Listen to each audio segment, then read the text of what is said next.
तमाम पदाधिकारीगण, मेरे युवा साथी, तमाम पदाधिकारीगण, मेरे युवा साथी।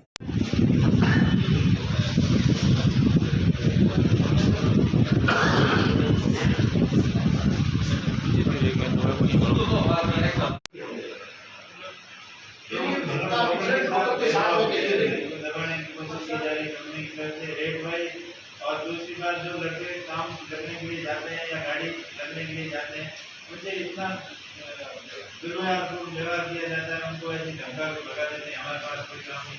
बीटेक किया हुआ इंजीनियर, एक पेट्रोकेमिकल में इंजीनियरिंग किया हुआ एस्टिमेशन इंजीनियर, जिसका पैकेज 10 लाख रुपये होना चाहिए, उसके लेवल की 10 लाख रुपये का पैकेज मिल रहा है, और यहाँ आता है उनको कहते हैं 15,000 रुपये मिलेंगे, और वो 15,000 में भी क्या हो जाता है, फिर भी उसको नहीं रखते हैं। ऐसी कंपनी से रिकॉर्ड करेंगे, जिन लोगों ने गाड़ी की पहले जमा करवा दी, तो रैंडम सिस्टम से भी देना चाहे तो हम लोग क्या बाहर की कंपनियां आई हुई है, उन यहाँ के स्थानीय लोगों को रोज़गार का मौका नहीं दे रही थी। इस मुद्दे को लेकर के वहाँ पूर्व में एक मीटिंग की गई थी, लोगों ने धरना दिया।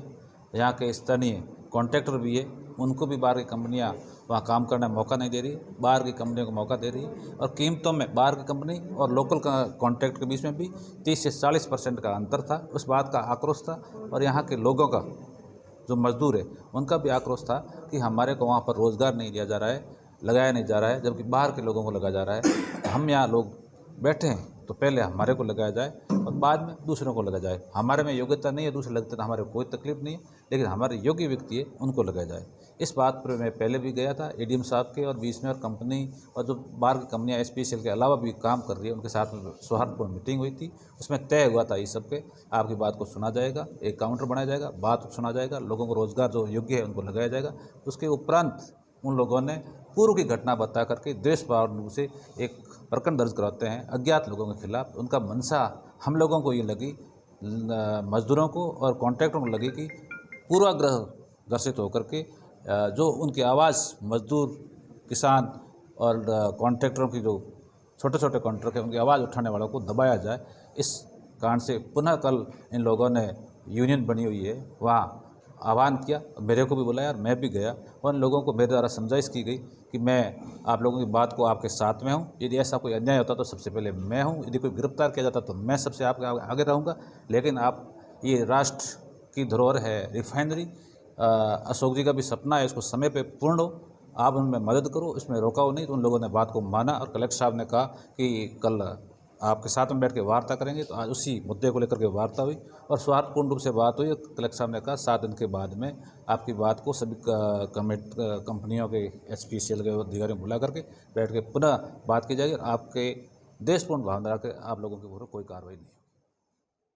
सब पहले रिफाइनरी के आगे धरना दिया, फिर सहमति बने धरना हटा दिया, और फिर एसपीसीएल में भी दर्ज करा, और आज कलेक्टर साहब से मीटिंग भी हुई। क्या सर पूरा मामला? आज जो मीटिंग का यही मेन मुद्दा यही था कि दुर्भावनापूर्ण किसी के खिलाफ कोई कार्रवाई नहीं होनी चाहिए, और लोगों की मांग थी, वो स्थानीय लोगों की जायज़ मांग थी।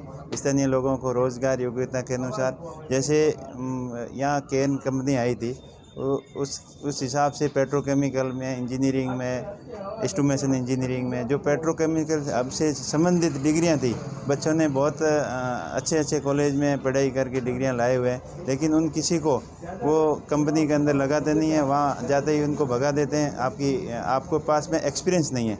अगर एक्सपीरियंस के लिए आप यहाँ रखोगे नहीं तो एक्सपीरियंस आएगा कहाँ से?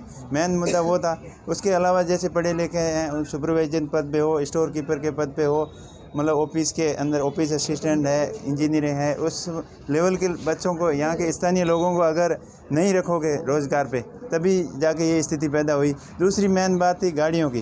गाड़ियों को इतना किराया देते हैं जिसके अंदर या तो वो किस्त भरे या ड्राइवर को तनख्वाह दे, और हकीकत बात ये थी कि 25-30 गाड़ियाँ तो फाइनेंस वाले वापस छीन के ले गए क्योंकि वो किस्त नहीं भर पाए, और 42,000 रुपये विथ डीजल चला रहे थे, जिसमें से 25,000 रुपये का डीजल और उस 15,000 रुपये की ड्राइवर की तनख्वाह, पिंचर और टायर का खर्चा भी उनको घर के ला के पूरा करना पड़ रहा था। ऐसी स्थिति थी छोटी गाड़ियों की। बड़ी गाड़ियों, ट्रेलर है, बस है, हाइड्रा वगैरह, उनकी भी वह सेम स्थिति, और उससे ऊपर की मशीनरी थी जो स्थानीय लोगों के पास थी नहीं। उनका बहुत अच्छा भाड़ा, जो बड़ी क्रेन है उनका 2.5 लाख 5 लाख ऐसे भाड़ा था, और स्थानीय लोगों को दबाने की नीयत से ये इतना प्रेशर डाला कंपनी के कर्मचारियों ने, और EIL SPCL सबकी मंशा थी कि लोकल का यहाँ हावी हो जाएंगे तो आगे परेशानी करेंगे, इसलिए इनको दबाने की कोशिश की और बहुत ज़्यादा दबाया, तब जाके ये स्थिति पैदा हुई। लोगों को धरने पे बैठना पड़ा और धरने पे बैठने के बाद में उन्होंने उनको मतलब घृणात्मक दृष्टि से दबाने के लिए मुकदमे भी किए और ये प्रयास किया कि इनको यहाँ से विफल कर दें तो आगे ये परेशान नहीं करेंगे। इसलिए हमारी कलेक्टर साहब को ये बात बताने के लिए आए कि दुर्भावनापूर्ण कार्रवाई कोई ना हो स्थानीय लोगों को, और स्थानीय लोगों की सुनी जाए। वो हक मांग रहे हैं, ना किसी से भीख मांग रहे हैं, ना कोई वो गुंडागर्दी कर रहे हैं, ना कोई हफ्ता मांग रहे हैं, वो तो सिर्फ और सिर्फ रोज़गार मांग रहे हैं, वो भी अपनी योग्यता के अनुसार रोज़गार मांग रहे हैं। इस पूरे मामले को लेकर CMO की ओर से भी जिला कलेक्टर को कहा गया है, SPCL होगा, कहीं ना कहीं सरकार की इंटरफेयर भी है इनको। इनको कंपनी की तरफ से प्रशासन को गलत फीड किया कि ये हुड़दंग कर रहे हैं, बदमाशी कर रहे हैं, लेकिन ऐसा कुछ नहीं था। इसमें मेन लोग गाड़ी वालों की और रोज़गार से संबंधित मांग थी, और इनको मिसगाइड इसलिए किया कि ये कॉन्ट्रैक्टर लोग करवा रहे हैं। कॉन्ट्रैक्टर लोग करवाते तो 3 साल तक से काम कर ही रहे थे। ये असली समस्या थी बेरोज़गारों को रोज़गार नहीं देना और गाड़ियाँ वालों को गाड़ियाँ नहीं लगाना और उनको योग्यता के अनुसार काम नहीं देने की वजह से ये स्थिति पैदा हुई। इसमें कोई पार्टीवाद का कोई है नहीं, सब लोग एक हैं। सभी स्थानीय लोग 36 कौम के लोग इस आंदोलन में शामिल हैं और अपने हक के लिए, रोज़गार के लिए लड़ रहे हैं। ना कोई पॉलिटिकल लड़ाई है और ना कोई गुंडागर्दी है, ना कोई बदमाशी है, ना कोई हफ्ता वसूली है।